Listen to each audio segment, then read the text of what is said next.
Brian Lehrer as we continue to cover the awful events of today. We'll give you some traffic and transit information now. The Brooklyn Battery Tunnel and the Brooklyn Bridge are both closed in both directions. The outbound Williamsburg and Manhattan bridges are open for pedestrians only. The New Jersey-bound Goethals Outer Bridge and Bayonne bridges are all open. That's the New Jersey-bound, and the Verrazano Bridge is open Staten Island-bound. Metro North informs us that Grand Central Terminal has been reopened, and limited north and southbound service has resumed. Both north and southbound services are operating on a Saturday schedule. Obviously, as Metro North tells us, passengers may experience some delays entering Grand Central Terminal, as entrances may be cordoned off by the police to curb any potential crowding.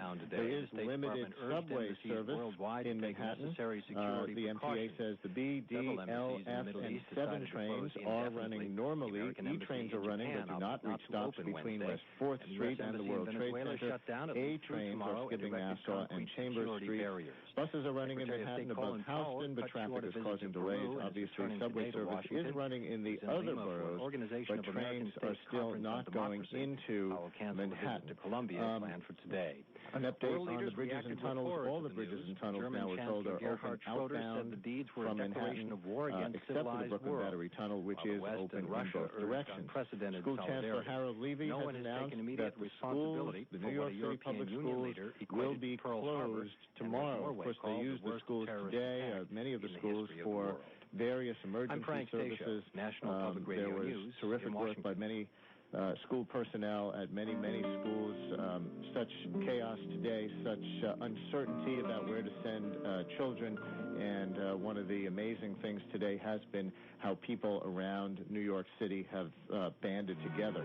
If you want to call the Red Cross and find out where to donate blood, some locations are not accepting blood right now because they've actually been overwhelmed with offers, but you can call the Red Cross to find out where you can go to donate blood at 1-877-RED-CROSS, 1-877-RED-CROSS. The city will be open tomorrow in general, except for 14th Street and South. If you can take tomorrow off, it might be a good idea, say city officials. This is special coverage from NPR News of today's terrorist attacks. I'm Robert Siegel in New York. And in Washington, D.C., I'm Linda Wertheimer. And I'm Noah Adams. Then we heard a big bang, and then we saw smoke coming out, and everybody started running out, and we saw the plane on the other side of the building, and there was smoke everywhere, and people are jumping out the windows. Over there, they're jumping out the windows. There's a major fire at the Pentagon. Of the full 6-story height of the Pentagon is gone.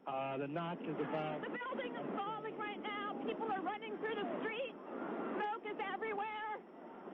The United States will hunt down and punish those responsible for these cowardly acts. Today, September 11th, 2001, the United States became the target of the worst terrorist attack in history. These were parallel attacks on the most potent symbols of American financial and military power. At 9:15 this morning, an American Airlines plane hit the North Tower of the World Trade Center in New York.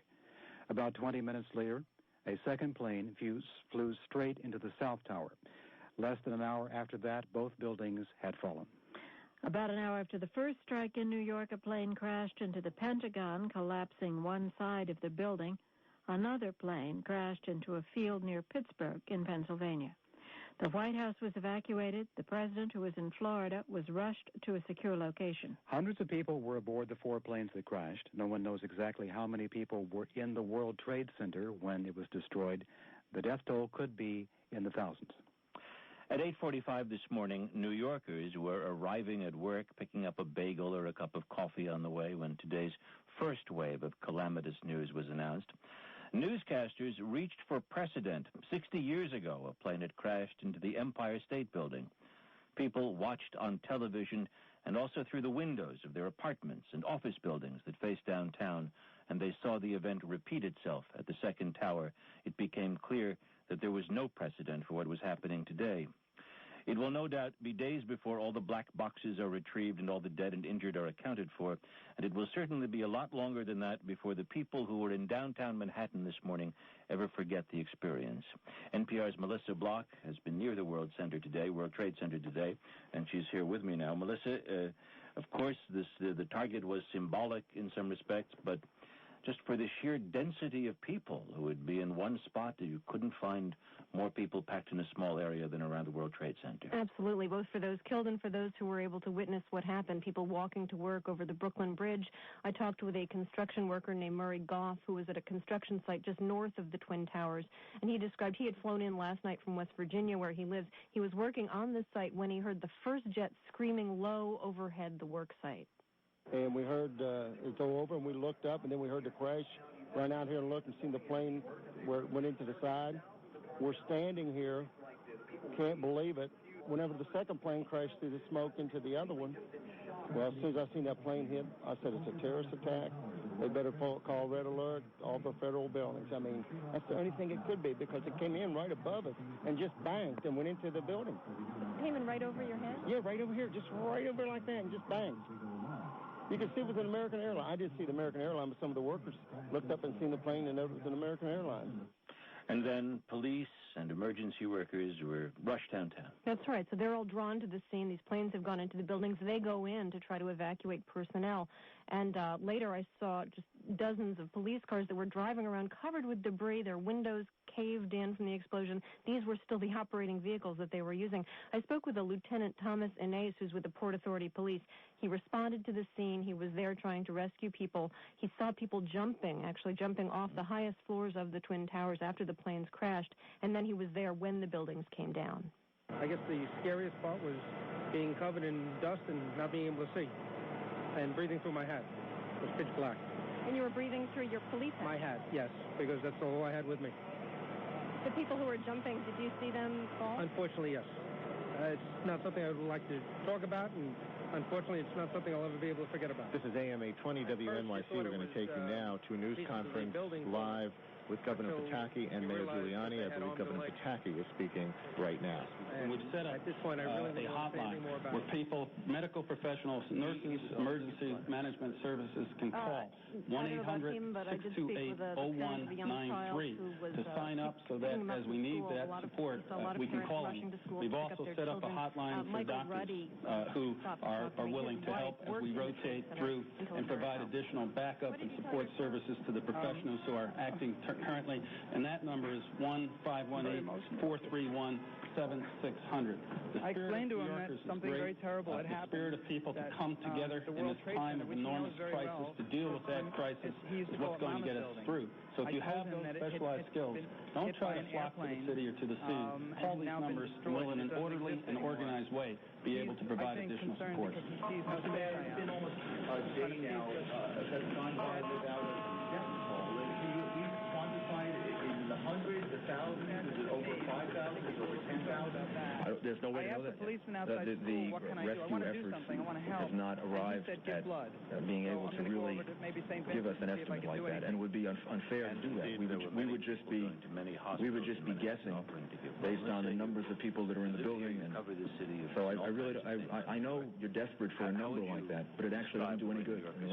Let's first find out. I don't think, clearly what the number actually is. Like it, when we're closer to being able to make an estimate. Commissioner or the there was a little bit of the Salvation Army team that was setting up phases at the same time horror on the faces of the clustered around radios. Cars had their radios cranked. Either on the plane or bombs that were in the building on the ground that would cause them to collapse. Here in Washington, no, there's nothing to indicate that at this time.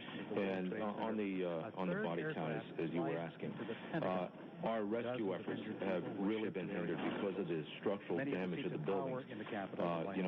We want to get in there. We want to rescue the people that are alive and well in there, but we have to do it safely. And we've had an enormous problem with the structural damage because the buildings keep collapsing.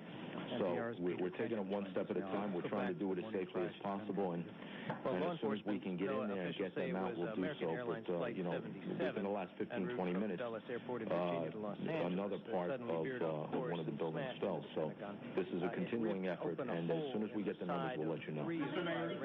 Mayor, 7 World Trade Center has already fallen down. One of the buildings that has collapsed. It houses OEM, several federal agencies, and within OEM, your bunker, your spot where you're supposed to be safe during emergency situations. What goes through your mind now is that